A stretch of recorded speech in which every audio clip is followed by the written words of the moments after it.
FMF, the finest premium Ceylon tea. Thank you so much for the sponsorship. और आज एक और मेहमान हम आपसे मुलाकात कराने जा रहे हैं नूर ज़ायना आज हमारे खास मेहमान हैं और काफ़ी व्यस्त रहती हैं लेकिन हमारे प्रोग्राम के लिए थोड़ा सा समय इन्होंने निकाल दिया and it's good to be in the studio with her. Noor, welcome. Hi, Asen. Thank you. Hope it's okay for you. I can call you Noor, right? Yes, absolutely. Should not be a problem. Not or should a I have problem. to call your full name? No, you can call me Noor. All right. So how's work so far? Must be busy? Very busy. End of the year, wrapping things up, completing things. So, Noor, your role, what is your actual role? I mean, when I look at your career or whatever, or the work that you do, tell us, explain to us what exactly it is about. So my title is a bit lengthy. Okay. I work for Ministry of Health and I am the National Sexual Reproductive Health Lab and Surveillance Program Officer. Oh my God, that's a long one. that is a very long one. And jitna lamba title hai, that's the amount of work we do or even more. But very focused. The key one is the promotional side of it. No, so it's more like the diagnostic side of it. Okay. So I look into the technical aspect of the testings and the labs of HIV work, sexual reproductive health in general. And do you have to go out of your office or a lot of times? A lot of times. Yes. And is there an educational process to the public generally? You educate people? Or is it a general? No, for my position, it's more technical. So I look into the labs, Ministry of Health labs mostly. Right. So I talk with more technical people who are working in the labs. So when you say, let's look at one of those subjects, which is HIV. Right. Right. And you do get lots of things, lots of sort of like samples to test, right? Yeah. So the labs do testing. What's the process like? A sample is collected when a patient visits a clinician. Right. And that sample is then sent to the lab, where the lab does a testing. It's a 15-minute test, and whatever the results are, they prepare a report and it goes back to the clinician. However, we have an outbreak in the country at the moment. So we have introduced point-of-care testing, which is a quicker testing procedure that is done at the site where the patient is available. So, is there a myth more like it's associated with someone and lots of people are hesitant to get it tested? No. No? There shouldn't be any myths around HIV. There should not be. There should be not. Right. I mean, it could be that some people think if I go for a test and if I've found positive, it should be taken in a different way within the community or things like that. I mean, that's what we call stigma. Stigma, yes. Yes, it exists. People are afraid. People are mostly afraid of how they're going to be judged by the society. But that should not be the case. It should really not be. There's nothing wrong in having this infection. If whatever has happened, but we have treatment, so why not go for treatment? There was a time when lots of people thought, okay, if you have HIV or if you are HIV positive, your sort of lifespan, of course, it shortens. So if you're not complying with treatment, then that is what's going to happen. But like I said, treatment is free. We're providing treatment. And if you comply with treatment, you can live a very healthy and a very normal life.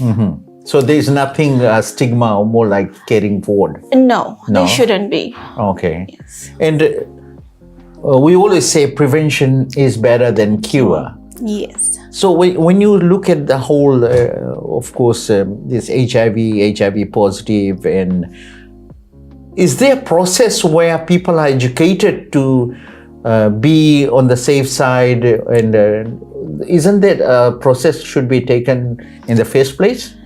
So there's a lot of prevention available and a lot of education and awareness available now. Even before it was, but I think when we hit the curve rising towards the outbreak, it has become more available now. Right.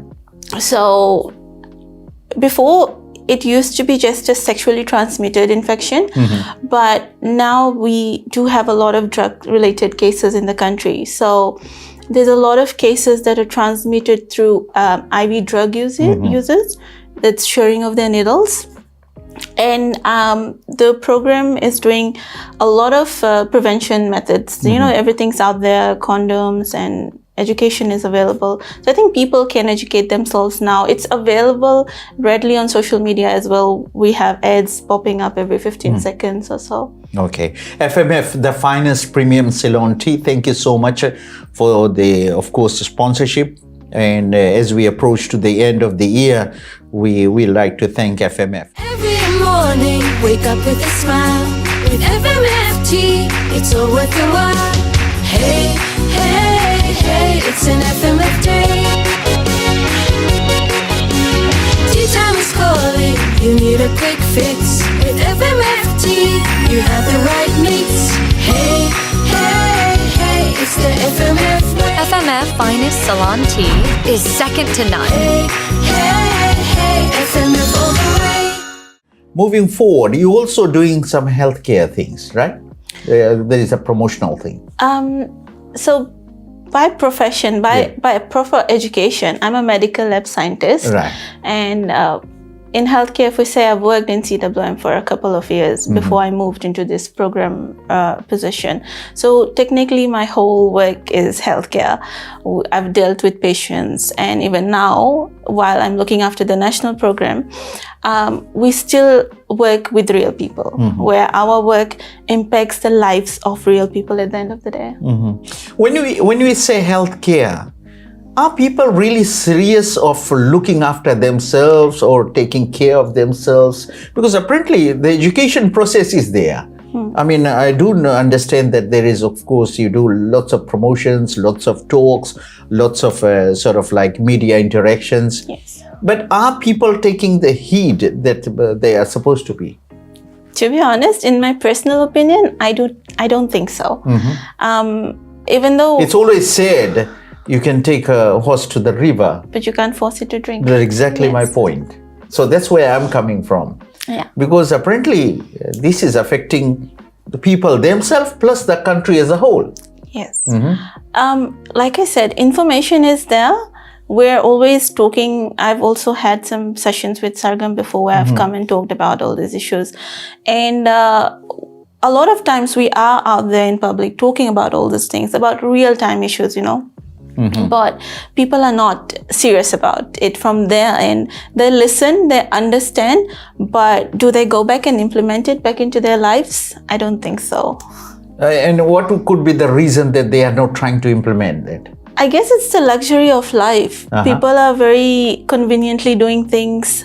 The use of social media, they see everything, but they're not taking the serious notes out of it. And they're not implementing it correctly back in their lives. Is there sort of like food being the main, the food that we intake could be one of those reasons, because we get too carried away by eating everything and not realizing this is good and this is bad? Absolutely. I mean, not in terms of HIV if I speak, Right. but generally, if we talk about healthcare and the NCDs, when we have a serious issue of diabetes in the country as well. So I'd say, yes, people are just eating whatever they want to. Like I said, it's the luxury of life, the availability of these processed foods. We've moved on from the culture where we used to really depend on fresh fruits and vegetables because everything is readily available now. We're working, we're busy, we're tired. You go back home, you pull out a can and dinner's ready. Exactly. So it's more to do with if you're having the right kind of food or you're taking in the best of the medications, and you are perfectly all right. Yeah. But it's a matter of whether you're doing it or not. Yes, and it's also about taking time out for yourself. For example, going for a walk or even mental health, giving yourself a mental break is very important. But what we're doing is that we're so stuck to our beds, our couches, because we're linked to the TVs. And what sort of, when you sort of like, on one side you have the food, the other side medication, the exercise side of it, or when we ask people to do some exercise or have something, activities, the extra activities, why not people taking heed of that?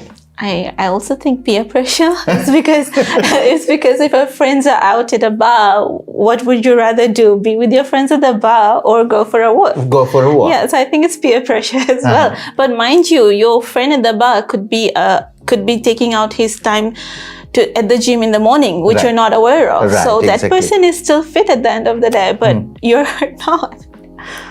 And do you have a certain age group where sort of like more people are affected by this, or is it the whole thing? I mean, if I look at the program that I'm working with, the sexual reproductive health, our age, the gap that we're looking at is 15 to 35, and 15 being so young. So I think it's the same for almost all the other NCDs as well, that the younger generation, the younger kids are getting affected as well. Is it, I mean, whenever we try and promote certain things, it starts in the school, and that's where the whole thing starts. Is there some activities or is there a curriculum which focus on? I'm not very aware of the education side of it, but I do know that these things, because I mean, when I went to school back in the day, this information, this education was available, and I'm pretty sure it's more advanced available now, but then it goes back to what happens at home, right? Because school is not where everything that they learn. They go back home. Like I said, the lifestyle of the culture at home also greatly influences the kids. So whenever you have the free time, you always go and give interviews and all those things. But do you have time for yourself? So, I mean, I love what I do. Right. So given any opportunity to go talk about all these things, I grab it, because I feel like the more you talk about it, the more we normalize these things in our daily conversations. The more people hear about it, the more interested they get to learn about it, right? But taking out time for myself, Why I asked you was because my next question would be whether it was you selected this or you wanted to be in this area, or is it just came your way and then you took it over? I mean, to be honest, medicine was something that I've grown up wanting to be in. Right. But the position that I have right now, this was an unseen opportunity. Like I said, I was in CWM and I've worked as a medical scientist for a couple of years. And this was a very last minute decision to apply for this position, and voila. What is the toughest thing being a medical sort of like scientist? Is there a toughest thing? There is. It's that we're not seen or heard sometimes. It feels like you're working, you're serving people. We're doing things out of passion a lot of times. And there's this image that you have to carry, that just because you're a healthcare worker, you have to stay strong all the time. And you're expected to perform given at any situation. But at the end of the day, we're humans as well.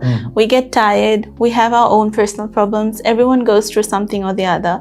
So I think sometimes if the people outside of this space can be a little more kind to us. I think Did you had any kind of sort of like a situation where you're sort of like you were rudely told off, or you were sort of like your advice was disregarded? Back in my clinical days, I've experienced encountering people of that nature. But one thing about me is that when it comes to other people, I know how to contain my calm, and I know how to remain kind under any situation. Are you a thick-skinned person? No, I'm actually very sensitive, but then I'm able to uphold that in front of people. The minute they go away, then you'll probably see me breaking down. But usually that's an emotional side. That's an emotional side of me. Right. But then I know how to, sometimes handle situations, and I just know how to be quiet, because if there's an argument or somebody's getting angry at you, if you start to, it gets worse. So it's always better. Was there any situation where you gave a very sort of like concrete advice, and you thought this will be good for the particular person or to the community, and it was more like pushed aside? Yeah, I think that has happened a lot of times. But like I said, I just choose to remain kind in that situation, because if somebody's not, you can't force your opinion on other people, the best you can do is give. when you look at it, that's more to do with the work that you do, right? Yes. Uh-huh. But then, like I said, sometimes social media plays a more important in other people's lives. So they don't really necessarily agree with what you say because they've seen, it could be a fox. They see something that's telling them otherwise. So they choose to believe that rather than an expertise telling you something, you know? Okay, now coming back to my earlier question, do you have a time for yourself? I actually do. The minute And what do you do during your time? the minute I get home, I love my crib. So I read. I have a lot of books and I love reading, and I think it gives me that break that I need from my responsibilities and my work outside. And it just takes me into a different dimension where I can just be myself. And I'll say this to the people watching me, especially to the younger ones. Always find something to read, because reading is an escape that doesn't just help you escape, but it builds on your mental health as well. But in these modern times, people are more attached to their mobiles and... We have digital books. Right. So please grab yourself an app that has digital books or novels and read that. I used to do that, but I prefer, I'm on old school, so I prefer books, but I do have an app that has digital books. So always read. It educates you. Yeah, FMF, the finest premium Ceylon tea. The final few questions. Are you a social person? Yeah, I think I'm an extrovert, so I'm very chatty and I'm very social. But then, like I said, that when I go back home to my crib, I take my social butterfly wings off, and then I just like being quiet by myself. And your sort of friend circle? So people who know me, they know that I'm the one person, if I walk into a building, I would probably take 15 minutes to reach my destination because I talk to almost everyone on the way. So that should give you an idea of how social I am. My friends, they avoid going shopping with me because they know if they go shopping with me, I might meet at least 10 people on the way that I'll stop and talk to. And you won't be able to do your shopping. Yeah, and they get late for it. You get late for everything? When we go for lunch break sometimes, so it's only an hour, right? What my friends do is, if we're going to a certain place and there's a mall or shopping center around, what they'll do is they'll just directly grab me to the food court because they know I'll meet somebody on the way and we'll be late. And who are all these people who meet you on the way? I'm just wondering. They're all friends or people that I've met at one point in life. And the one thing about me is that if I've known you at any point in life, I will acknowledge you if I see you anywhere. Okay. So a hi and a hello is very important for me. And when you say you go and have your lunch and things, are you a foodie person? I love food. You love food. Anything specific or particular? I love chicken, but anything that has to do with chicken, I'm good with that. Are you a good cook? I would say yes, but my mom would probably not agree with that. And has she pointed out that you haven't cooked this one? Well, she doesn't like when I make Indian food, but apart from that, then yeah. And what sort of food do you prefer to cook? I like Chinese. You love Chinese? I love Chinese. Any specific dish that you sort of is your favorite? I don't have one favorite. I have a lot of favorites. So when can I come for that tasting? Just kidding. I'll have to think about that. When you look at it, you said the foods you have different.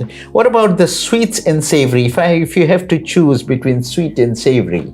Savory. I'm not a sweet person. You're not sweet I'm person. not a sweet person. Okay, so it's all about... It's all about spices and salt. I love spices. I love my spicy. Do you get inspired by some people or anybody? I'm talking about around the world, or anybody you get very much inspired by?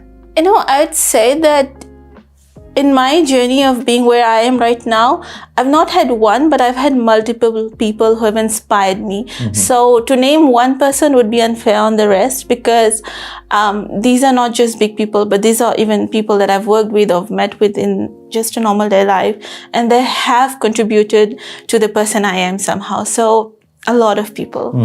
You love watching movies? I do, but sometimes it's hard to make time for that. But I do. I love watching movies. And any particular star or... Oh my God, Shah Rukh Khan? Yes, absolutely. Actress? I would say Shreya, but then nothing beats Shah Rukh Khan. Nothing beats Shah Rukh Khan. Yeah. And you love sort of like Indian movies, so you must be loving the songs and all those things. Yes, absolutely. I love my music, and I think I can't do a day without music. So every time I'm driving, I've got my music on. Even if I'm working and if it's a quiet day, no one's around, I'll have my music on. And if you are stuck in a lift, Right. which two people or which three people, even if you are stuck with them, you don't mind? Anybody, if you are stuck in a lift? I mean, I know sometimes it's scary, but then again. To be honest, I don't even mind being stuck with strangers because, like I said, I'm an extrovert. So by the time that lift repairs, I will probably know that person and I'll make conversation and we'll find a mutual friend from somewhere or something. And then by the time we leave, we'll be friends. You'll be friends. Yes. So I don't mind that. You leave me in a room full of 20 unknown people, I'll come out with at least 5 good friends from there. Oh my God. Yes. Okay. And if you have to leave the house, anything specific that you can't miss it, you have to take it with you. My phone, Your my card. mobile. My phone and my card. And your My card, my bank card. bank card. Yes. You got a lot of money, is it? No, but you have to just keep a You backup. never know what's You gonna never know happen. what's gonna happen, right? Yeah. My car keys. Okay. And you believe in the myths and, of course, all those beliefs? Superstitious beliefs? Not really. Not really? No. Nothing? No. Dog barking in the night too much? No, that's No? annoying. Annoying. And my final question. Did you ever thought that you'll be sitting in front of SN, Fiji's #1 announcer, and talking, chatting? Was that... This was not in my life agenda, to be honest. Even when I came for the Sargam talk shows for representing work, that was very unplanned.